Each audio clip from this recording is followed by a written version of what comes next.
La drague directe, pure et dure, pas de censure. Bienvenue dans le Coach Drague Podcast. Cher auditeur, dans cet épisode du Coach Drague Podcast, j'aimerais te parler d'une semaine plutôt sympathique. Et ce qu'il faut retenir, surtout de cet épisode, est que les choses peuvent basculer rapidement. Si tu vis dans la pénurie affective, rassure-toi, tu peux te retrouver dans l'abondance du jour au lendemain et c'est ce qui m'est arrivé. Avant cette semaine sympathique, je vivais effectivement dans la pénurie. J'étais pas motivé pour sortir, pour draguer. Les filles ne m'intéressaient pas trop. J'étais casanier. Je passais du temps avec ma femme, mon gosse. Je faisais mon sport, je travaillais sur mon business. Et voilà, les sorties, les filles ne m'intéressaient pas. Et tout ça malgré le beau temps. Le déclencheur du changement a eu lieu lundi. Donc lundi, qu'est-ce qui s'est passé?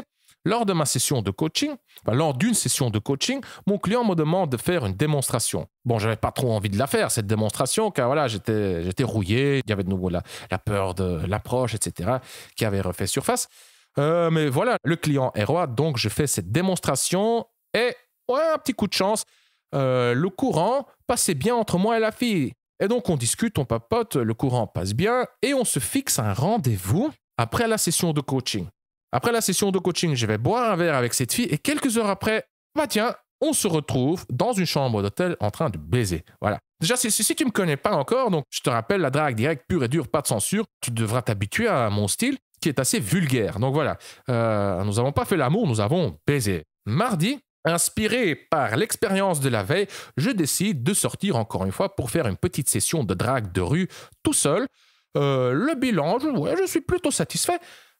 Qu'est-ce que j'avais obtenu? Un numéro et un baiser. J'avais embrassé une fille dans la rue. Mercredi, je décide de rester à la maison vu que voilà, j'ai aussi une femme, un gosse, un business, je fais mon sport, etc. Et en plus, la pratique de la drague, c'est émotionnellement assez épuisant, donc j'avais besoin d'un petit jour de repos. Jeudi, je ressors pour faire une session de drague de rue tout seul dans la rue en soirée, ce qu'on appelle le gutter game en anglais, gutter game, donc le jeu des égouts. Je crois que j'ai enregistré un épisode ce sujet-là. Enfin voilà. Donc oui, ou bien j'ai déjà publié un épisode, ou bien je vais en publier encore un. Enfin bref, si tu suis un petit peu le podcast, tu pourras l'écouter. Donc jeudi, je sors pour faire une session de drague dans la rue. Et là, je fais 5 ou 6 approches et je chope 4 numéros. Ce qui est plutôt bien. Là, j'étais vraiment satisfait. J'étais efficace, vraiment très efficace. De ces 4 numéros, à mon sens, 2 étaient solides. Enfin, j'ai eu la confirmation par la suite. C'est 2 numéros que je supposais être solides. Une des filles a répondu et l'autre, elle a aussi répondu entre-temps. On a couché ensemble. Voilà. Donc, résumé, jeudi, j'aborde 5 ou 6 filles, je chope 4 numéros, dont 2 solides. Vendredi, qu'est-ce que je fais? Oui, anecdote intéressante. Donc, le vendredi, je reçois des textos plutôt encourageants de la part d'une fille que j'avais abordée, je ne sais pas, quelques mois auparavant.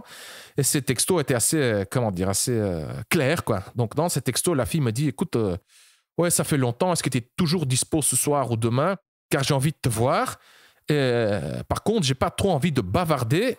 Et dans le message suivant, elle envoie une image, un émoticon, tu vois, ou un emoji, je sais pas comment on dit en français, d'une pleine lune.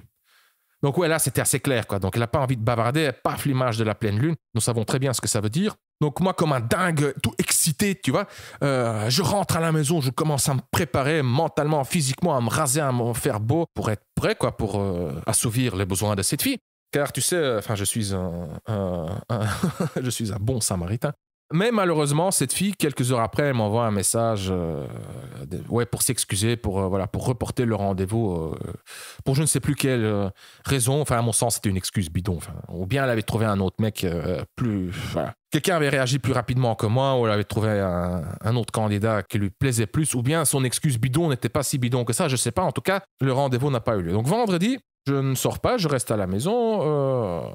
Bref, ça m'a pas affecté, tu vois, j'ai l'habitude de ça. Donc, comme je l'ai dit dans un des podcasts ou un des articles, je sais plus, je crois que j'ai écrit un petit article à ce sujet, faut toujours avoir un plan B, mais toujours. Comme ça, au moins, t'es moins déçu, t'es préparé quand il y a des imprévus. Et les filles se mettent des bâtons dans les roues, tu vois, constamment. Donc, même si elles veulent te baiser, elles vont faire en sorte pour que ça n'aboutisse pas. C'est la nature des choses, c'est comme ça que ça marche. Les bons dragueurs le savent et ils prévoient ça, ils savent comment surmonter les obstacles, ils savent comment se préparer, etc. Enfin bref, Vendredi, je reste à la maison.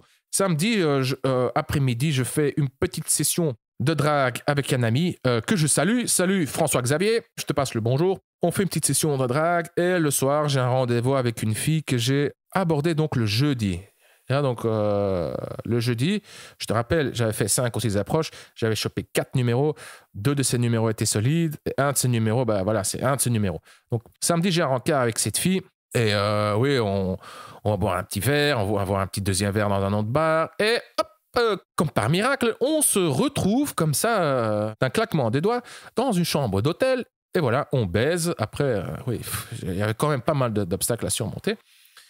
Et dimanche, j'étais crevé. Voilà, c'était une semaine assez épuisante. Donc, dimanche, qu'est-ce que j'ai fait? Ben, rien. Le matin, j'ai regardé un match d'arts martiaux mixtes. C'était Conor McGregor contre Nate Diaz.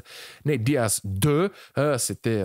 voilà. Lors du premier match, McGregor oui, avait perdu. Et là, maintenant, il voulait se rattraper. Bref. Donc dimanche, je suis resté à la maison pour récupérer. Donc voilà, le bilan, tu vois, donc j'ai fait 4 sorties, 2 parties de jambes en l'air avec 2 nouvelles candidates. La première avait 24 ans, je pense. Celle que j'ai embrassée le mardi, elle avait 21 ans. Celle à qui j'ai couché le samedi avait aussi 21 ans. Pour savoir que voilà, j'ai une femme, j'ai un gosse, tout se passe de manière ouverte, sincère, il n'y a pas de mensonge, tout ça. Donc voilà, je mène vraiment la style de vie d'un dragueur, voilà. Enfin, je drague, quoi, voilà. J'ai une relation ouverte. En plus de ça, j'ai 38 ans, donc écoute, il y a de l'espoir, il y a de l'espoir. Ouais, c'est tout, en fait. Je voulais te raconter encore plein de trucs, mais voilà, je risque de partir dans tous les sens, etc.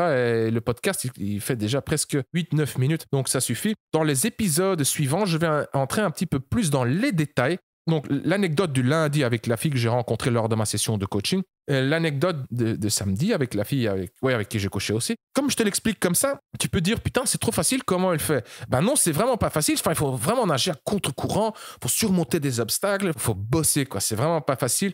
Ça demande du focus, de la concentration. Il y a plein de pièges, d'obstacles, de je ne sais quoi à surmonter. Donc, voilà.